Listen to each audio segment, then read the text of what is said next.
ఆఖరికి మీరు చెప్పేటువంటి అదాని అంబానీ ఆఖరికి ట్రంప్ దగ్గర కూడా వేయరు.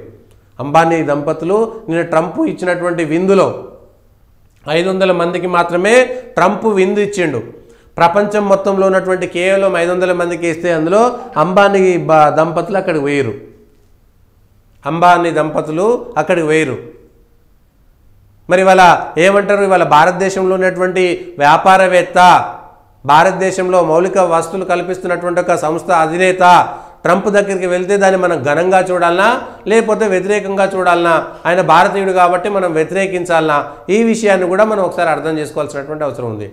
ట్రంప్ ఇవాళ 20వ తారీఖు ఇవాళ ప్రమాణ స్వీకారం చేస్తున్నాడు. రాత్రి 10:30కు మనకు అది సమయం ప్రకారము ట్రంప్ ఏం చేయబోతున్నాడు, ఏం చేస్తాడు, భారతదేశానికి కలిగేటువంటి మంచి ఏంటి, చెడు ఏంటి అనేటువంటిది ఇవాళ చర్చలు సాగుతున్నాయి. ట్రంప్ వచ్చిన తర్వాత మొత్తం ఉగ్రవాదం పక్కకు పోతుందా?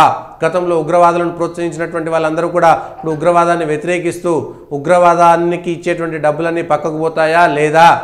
దేశాల మధ్యనే యుద్ధకాంక్ష తగ్గిపోతుందా లేదా?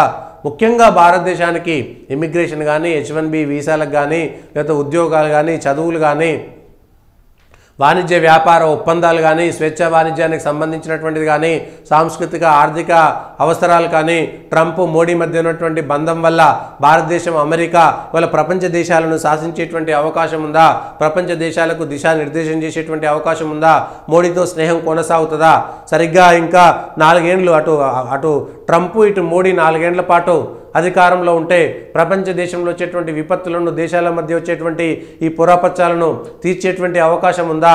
ఈ అక్రమ వలసదారులు, శరణార్థుల పేరిట జరిగేటువంటి దాడులు ఇవన్నిటినీ కూడా తగ్గించేటువంటి ప్రయత్నం చేస్తారా? గల్ఫ్ దేశాల యొక్క ప్రభావం ఎట్లా ఉంటుంది?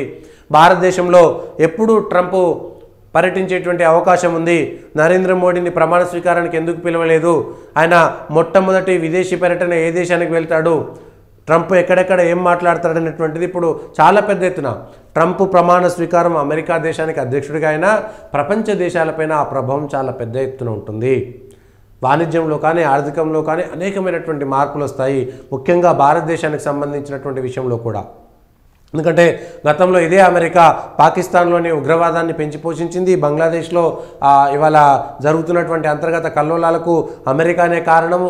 కాబట్టి అవన్నీ పోతే భారతదేశానికి కూడా మంచి రోజులు వచ్చేటువంటి అవకాశం ఉంటుంది.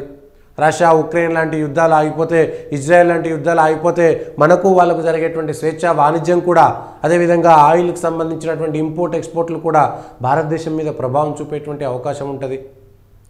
ఇవన్నిటినీ ఏం చేస్తారు ట్రంప్, అదే మోడీ ఏం చేస్తారనేటువంటిది చూడాల్సినటువంటి అవసరం కూడా ఉంది.